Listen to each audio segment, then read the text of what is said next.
ಇಂದೇ ಡೌನ್ಲೋಡ್ ಮಾಡಿ ಮತ್ತು ನಿಮ್ಮ ನೆಚ್ಚಿನ ಶೋಗಳನ್ನು ಆನಂದಿಸಿ.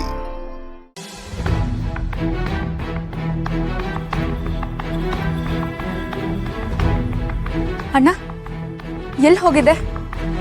ಕೋರ್ಟ್ ಹುಡ್ಕೊಂಡು ಹೋಗಿದೆ Shanvi. Court was a hope. ಈತ ನನ್ನ ಜೊತೆ ಮೊದಲಿನ ಥರನೇ ಆಗ್ತಾಳೆ, ಖುಷಿಯಾಗಿರ್ತಾಳೆ ಅನ್ನೋದಕ್ಕೆ ತೊಂದರೆ ಹೋಪ್ ಅಂತ ಅಂದ್ಕೊಂಡಿದ್ದೆ. ಬೇರೆಯವ್ರಿಗೆ ಅದು ಬರೀ ಹ್ಯಾಂಡ್ ಪ್ರಿಂಟ್ ಆಗಿತ್ತು, ಆದರೆ ನನಗೆ ಆ ಹ್ಯಾಂಡ್ ಪ್ರಿಂಟ್ ಹಿಂದೆ ಏನೇನು ಕತೆ ಇತ್ತು ಗೊತ್ತಾ? ಕಳೆದೋಗಿರೋ ನನ್ನ ಮಗಳು ಮತ್ತೆ ನನಗೆ ವಾಪಸ್ ಸಿಗೋದಕ್ಕೆ ಮೊದಲನೇ ಹೆಜ್ಜೆ ಅಂತ ಅಂದ್ಕೊಂಡಿದ್ದೆ. ಆದರೆ ನಾನೇ ಅದನ್ನು ಕಳ್ಕೊಂಡ್ಬಿಟ್ಟೆ. ಎಲ್ಲ ದುರ್ಗಾಯಿಂದ. ಅದನ್ನೇ ಹೇಳೋಣ ಅಂತ ಬಂದೆ ಅಣ್ಣ. ನೀನ್ ದುರ್ಗನ್ ಮೇಲೆ ಕೂಗಾಡ್ದಾಗಿಂದ ಅವ್ರು ಎಲ್ಲೂ ಕಾಣಿಸ್ತಿಲ್ಲ. ಎಲ್ಲಿ ಹೋದ್ರು ಅಂತಾನೂ ಗೊತ್ತಿಲ್ಲ. ತುಂಬಾ ಹೊತ್ತಾಯ್ತು. ದುರ್ಗಾ ಕಾಣಿಸ್ತಾ ಇಲ್ವಾ?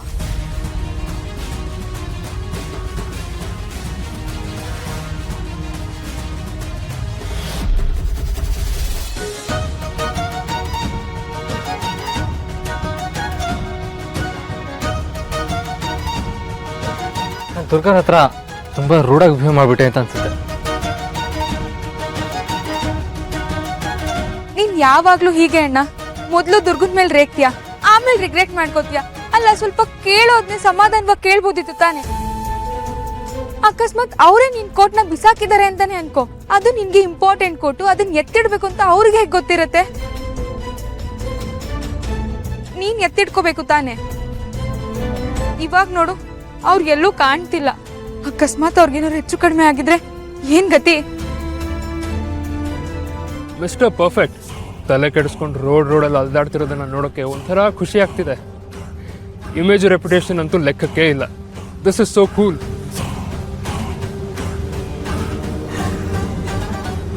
ಶರತ್, ಇವಾಗ ಮನೆಗೆ ಹೋಗೋದೇ ಒಳ್ಳೇದು. ದುರ್ಗಾ ಎಲ್ಲೂ ಕಾಣಿಸ್ತಿಲ್ಲ. ಹಿತಾ ಸಹ ಟೆನ್ಷನ್ ಮಾಡ್ಕೊಂಡಿರ್ತಾಳೆ. ಅವಳು ದುರ್ಗಾ ಬಗ್ಗೆ ಕೇಳ್ತಾಳೆ. ಅವಳಿಗೆ ಆನ್ಸರ್ ಮಾಡೋದು ಕಷ್ಟ ಆಗತ್ತೆ ಅನ್ಸುತ್ತೆ ನನಗೆ. ಅಣ್ಣ, ಇವಾಗ ಚಿಂತೆ ಮಾಡೋದ್ ಬಿಡು, ನಡಿ. ಆದ್ರೆ ಒಂದಂತೂ ಸತ್ಯ, ದುರ್ಗಾ ನಿನ್ಗೆ ಈ ಮನೆಗೆ ಎಷ್ಟು ಉಪಕಾರ ಮಾಡಿದಾಳೆ ಅಂತ ನಿನ್ಗೂ ಗೊತ್ತು. ಆದ್ರೂ ಅವ್ರ ಮೇಲೆ ರೇಗ್ತೀಯ. ಈ ಮನೆ ಮೇಲಿರೋ ಗೌರವ ಮತ್ತೆ ಹಿತಾ ಮೇಲಿರೋ ಪ್ರೀತಿಗೆ ಎಲ್ಲಾನು ಸಹಿಸ್ಕೊಂಡಿದ್ದಾರೆ. ಸರಿ, ಬನ್ನಿ ಹೋಗೋಣ.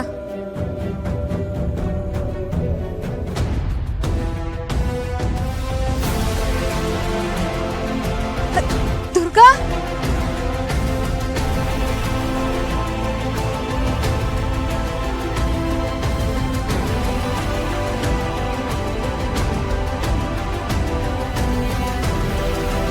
ದುರ್ಗಾ, ಎಲ್ಲೋಗಿದ್ದೆ ನೀನು? ಎಲ್ಲೆಲ್ಲಿ ಹುಡ್ಕೋದ್ವಿ ಗೊತ್ತಾ? ದುರ್ಗಾ, ಏನಿದಲ್ಲ? ನಿಮ್ಗೇನೂ ಆಗಿಲ್ಲ ತಾನೆ? I you all right? ಏನೂ ಆಗಿಲ್ಲ, ನಾನು ಆರಾಮಾಗಿದ್ದೀನಿ. ಅದನ್ ಬಿಡಿ ಬಾಸು, ತಗೊಳ್ಳಿ ನಿಮ್ ಕೋಟು.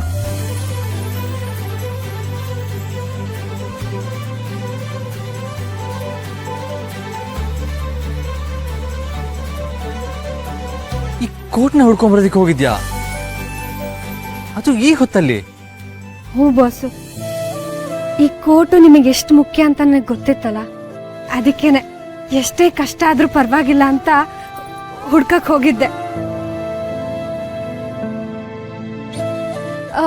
ಕಸದ ಬುಟ್ಟಿಲ್ ನೋಡ್ದೆ, ಆದ್ರೆ ಕಸನ ಸ್ವಚ್ಛ ಮಾಡ್ಬಿಟ್ಟಿದ್ರು. ಆಮೇಲೆ ದಿನ ಕಸ ಎತ್ಕೊಂಡು ಹೋಗಕ್ಕೆ ಅಂತ ಒಂದು ಅಣ್ಣ ಬರ್ತಾರಲ್ಲ, ಅವ್ರು ನಂಗೆ ಪರಿಚಯ ಇದ್ರು.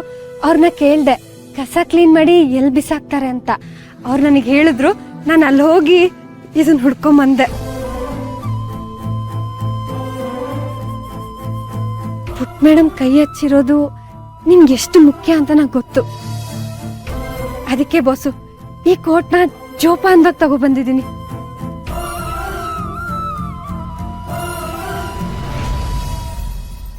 ಈ ಕೋಟ್ ಹುಡ್ಕೊಂಡು ನೀವು ಡಂಪಿಂಗ್ ಯಾರ್ಡ್ಗೆ ಹೋಗಿದ್ರಾ?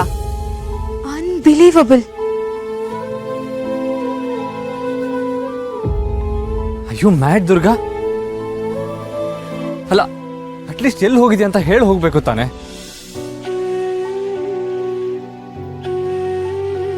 ಅಲ್ಲ ಇದನ್ನೆಲ್ಲ ಹುಡ್ಕೋದಕ್ಕೆ ಕಸದ ಹತ್ರ ಹೋಗಿದ್ಯಾ? ಅನ್ಬಿಲೀವೇಬಲ್. ಇದು ಬರೀ ಕೋಟ್ ಅಲ್ಲ ಅಂತ ನನಗೆ ಗೊತ್ತು ಬಾಸು. ಇದು ನಿಮ್ಮ ಪಾಲಿಗೆ ಒಂದು ಭರವಸೆ. ಪುಟ್ ಮೇಡಮು ಮತ್ತೆ ಮೊದ್ಲಿನ ತರ ನಿಮ್ ಜೊತೆ ಇರ್ತಾಳೆ ಅನ್ನೋ ಒಂದು ಭರವಸೆ. ಆ ಭರವಸೆ ನಿಮ್ಮಿಂದ ಕಳ್ದೋಗೋದು ನನ್ಗಿಷ್ಟ ಇರ್ಲಿಲ್ಲ. ಅದಕ್ಕೆ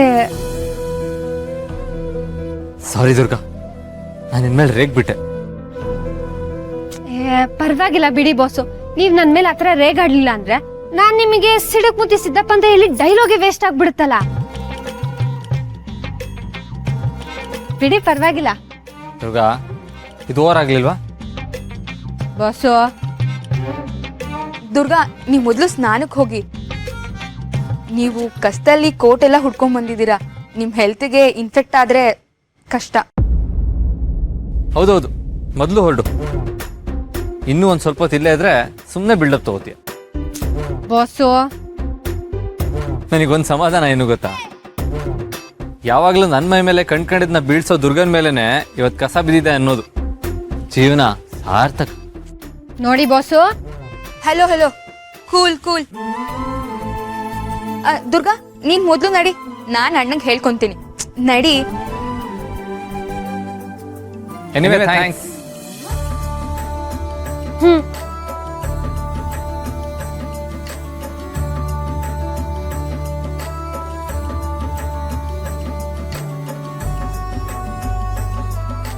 ಶಾನ್ವಿ, ನೀನು ಹೇಳಿದ ಪರ್ಫೆಕ್ಟ್.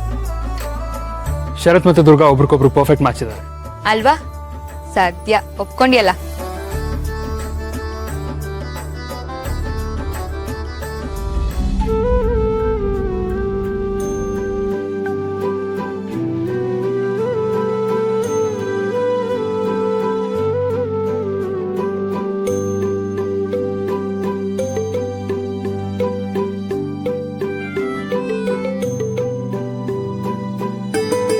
ದುರ್ಗಾ, ನಿಮ್ಮ ದುರ್ಗಾಪುರ ದೇವಿ ಮೇಲೆ ನನಗೇನೋ ವಿಶೇಷವಾದ ಭಕ್ತಿ.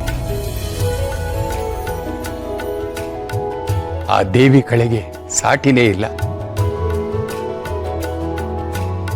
ಅವಳ ಮುಖ ನೆನೆಸ್ಕೊಂಡಾಗ್ಲೆಲ್ಲ ಕೈ ಎತ್ತು ಮುಗಿಬೇಕು ಅಂತ ಅನ್ಸುತ್ತೆ.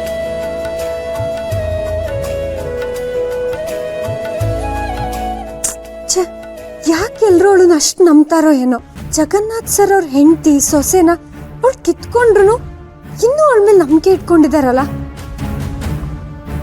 ಅವಳು ನಿಜವಾಗ್ಲೂ ಸಹಾಯ ಮಾಡೋದೇ ಆಗಿದ್ರೆ ನಂಗೆ ನನ್ನ ಅಕ್ಕನ ಹುಡ್ಕೋಕೆ ಅವಳು ಯಾಕೆ ಸಹಾಯ ಮಾಡ್ತಿಲ್ಲ?